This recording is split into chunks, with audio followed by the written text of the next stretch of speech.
Hello friends, welcome to local marks fitness channel. और friends, जैसा हम आज इंपॉर्टेंट टॉपिक्स कवर कर ही रहे हैं, तो हमारा थर्ड एंड लास्ट टॉपिक है कि the exact way, the correct way to do the legs exercise and avoid mistakes, step by step explanation.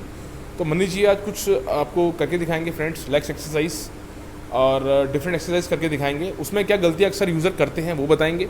उसके बाद क्या सही तरीका है करने का, correct way to do the exercise. Because legs में क्या होता है, सबसे इंपॉर्टेंट पार्ट है, आई बिलीव, मैं समझता हूँ सबसे इंपॉर्टेंट पार्ट है मनीष जी। बिल्कुल बहुत ज़रूरी है।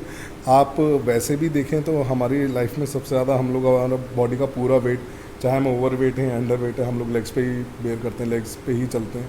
और अगर आप प्रोफेशनली देखते हैं, कंपटीशन की तरफ जाते हैं, तो कॉम्पिटिशन्स में तो 60 मार्क्स ही लेग्स के हैं। अगर आपके लेग्स बहुत अच्छे हैं तो आप जीतने की तरफ आ जाते हैं। तो इसलिए लेग्स को बहुत अच्छे से ट्रेन कीजिए, लेकिन ट्रेनिंग के साथ साथ सेफ्टी का पूरा ध्यान दीजिए। तो फ्रेंड्स, एक बार स्टार्ट करते हैं मनीष जी के साथ कि how to do the leg exercise in a correct way and avoid mistakes. तो फ्रेंड्स, मैं अब आपको बताने जा रहा हूँ इस वीडियो में कि अक्सर जब हम लोग लेग्स का वर्कआउट करते हैं तो लेग्स के वर्कआउट में हम लोग क्या गलतियाँ करते हैं जिसकी वजह से हमारे को बैक पेन होता है, या कभी कभार इंजरी इतनी बड़ी हो जाती है कि वो हमारे लिए स्लिप डिस्क तक का कारण बन जाती है। आपको ये ध्यान रखना होगा कि सबसे पहले कोई भी वर्कआउट करते हुए हमें बॉडी बनाने से भी पहले हमारी बॉडी के लिए सेफ्टी बहुत ज़रूरी है। तो सेफ रहते हुए वर्कआउट करना ये बहुत अच्छी बात है, क्योंकि आपको एक दिन में बॉडी बिल्डर नहीं बनना है या एक दिन में आपको सुपरमैन नहीं बनना है। इस बात को हमेशा ध्यान रखें। आपको एक अच्छा वर्कआउट करते हुए एक लंबे समय में आप एक अच्छे बॉडी बिल्डर या एक अच्छे फिटनेस फ्रीक पर्सन बन पाएंगे। तो आपको ध्यान रखना है, जब हम लोग स्क्वाट्स करते हैं जो सबसे ज़्यादा गलती होती है, आजकल आप यूट्यूब पे बहुत सारी वीडियोस देखते हैं शॉर्ट्स में, या इंस्टाग्राम पे रील्स में आप देखते हैं कि बहुत कमज़ोर लेग्स वाले बच्चे हैं, बहुत पतली टांगे हैं और बच्चों ने बहुत ज़्यादा वेट लोड किया हुआ है। आप देखेंगे लड़के मतलब 100 kg, 200 kg, 250 kg wait load करके, और उस पर मेंशन किया होता है 250 kg and 1 rep, 150 kg 1 rep. आप उनमें वीडियोस में देखिए कि क्या गलती हो रही है। बच्चा वेट उठा रहा है, आपने वो काम किया किसी बड़े एथलीट को या बड़े बॉडी बिल्डर को देख के, जिनके मसल्स का साइज़ 30 इंचेस का है या 32 इंचेस का साइज़ है, बहुत वेल ग्रो मसल है उनका, और वो इतना लिफ्ट अप कर रहे हैं जब उन्होंने एक 10 साल की प्रैक्टिस की हुई है या 15 साल अपनी लाइफ के इस गेम में दिए हुए हैं, और उसके बाद आप देखेंगे कि वो इतना अच्छा लिफ्ट कर पा रहे हैं बहुत कंट्रोल के साथ, जिसके पीछे एक बहुत लंबी प्रैक्टिस और ट्रेनिंग भी आती है। आप वो चीज़ बहुत जल्दी कम समय में करने की कोशिश करते हैं या आपके ट्रेनर आपको उकसा रहे, आप इस चीज़ से बचिए, सावधान रहिए, क्योंकि ये वेट आपकी ज़िंदगी के लिए बहुत ख़तरा हो सकता है, इतना ज़्यादा ओवरलोड करना या इस तरीके की ट्रेनिंग करना।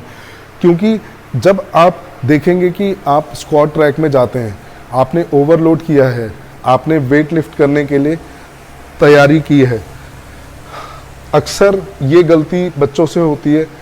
बहुत अच्छा मसल नहीं है लेग्स का, आपकी लेग्स उतने वेट को लेने के लिए तैयार नहीं है, आपका पोस्चर परफेक्ट नहीं है, और आप उसे लेके बैठ जाते हैं। आप देखिए कि जो हमारा सही पोस्चर है वो ये होना चाहिए, आपका चेस्ट अप होगा, वेट आपने लिफ्ट किया हुआ है, आप बैठेंगे, आप पूरा बैठेंगे, जिसमें आपका क्वाड और इनर सेक्शन रेक्टर इन्वॉल्व होता है, तब आप एक प्रॉपर स्क्वाट कर पाते हैं। ठीक है। अक्सर क्या होता है, बच्चे बहुत ज़्यादा वेट करने के बाद, लोड करने के बाद, बहुत ज़्यादा वेट लोड करने के बाद आप देखेंगे कि पोस्चर ठीक नहीं है, टांगें या तो बहुत ज़्यादा खुली हुई है या बहुत ज़्यादा पास रखी हुई है, और वो बैठने की कोशिश कर रहे हैं लेकिन मसल अलाउ नहीं कर रहा है, तो वो आधा बैठते हैं, आगे झुक जाते हैं, या तो उनके नी पे प्रेशर आ रहा है या बैक पे, और जब वो लेग से पुश नहीं कर पा रहे तो अपने लोअर बैक से इस तरीके से पुश करते हैं। तो आपको ये देखने की ज़रूरत है, ये समझने की ज़रूरत है, जब आपने ये गलती की उस समय में आपके नी जॉइंट पे प्रेशर आ सकता है, आपके पटेला पे चोट लग सकती है, आपके लोअर बैक पे चोट लग सकती है, आपको स्लिप डिस्क तक होने के चांसेस होते हैं। ये गलतियाँ आए दिन हम लोग यूट्यूब पे वीडियोस पे, रील्स पे, शॉर्ट्स पे हम लोग देख रहे होते हैं। और इसी वजह से ये वीडियो बनाने का यही कारण है कि आप लोगों को ये बताया जा सके कि आप ना तो खुद ना किसी के उकसावे में आके आप बहुत ज़्यादा वेट ओवरलोड करेंगे। आप जब भी वेट ट्रेनिंग करेंगे तो आप ये ध्यान रखिए, आपके पास एक रीज़न होना चाहिए ट्रेन करने का। आप बॉडी बिल्डिंग के लिए प्रिपरेशन कर रहे हैं, आप फिटनेस के लिए प्रेप कर रहे हैं, या आप वेट लिफ्टिंग, पावर लिफ्टिंग के लिए कर रहे हैं।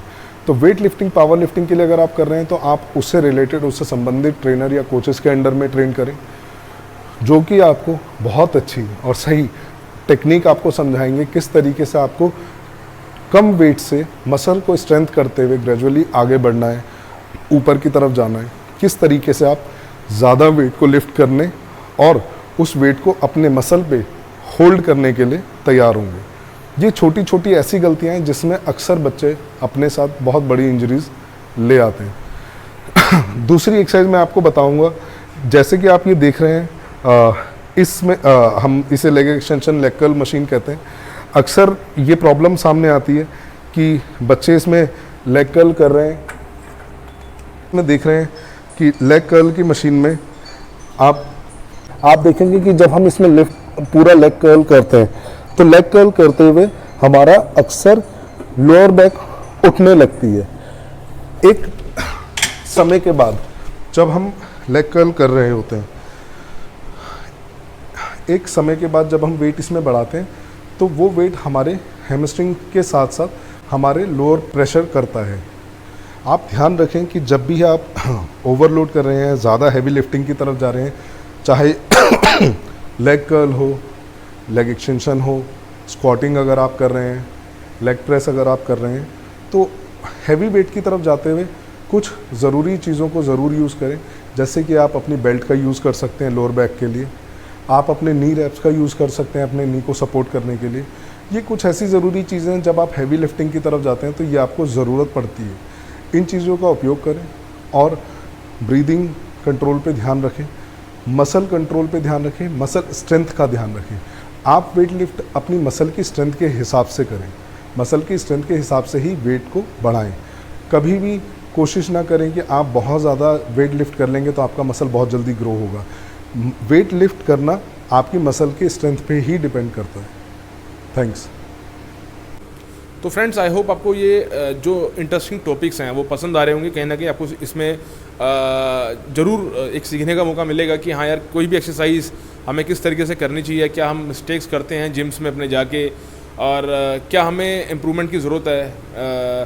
तो फ्रेंड्स, आपसे रिक्वेस्ट है जितना हो सके हमारे चैनल को सब्सक्राइब कीजिए। मैं रिक्वेस्ट करता हूँ जो हमारी वीडियोस देखता है, एक लाइक कीजिए हमारी वीडियो को, सब्सक्राइब कर लीजिए, ताकि टाइम बाय टाइम अच्छे से आपको वीडियोस मिलते रहें। Thanks friends for watching this video, और जितना हो सके हमारे चैनल को आप सब्सक्राइब करें, वीडियोस को लाइक करें।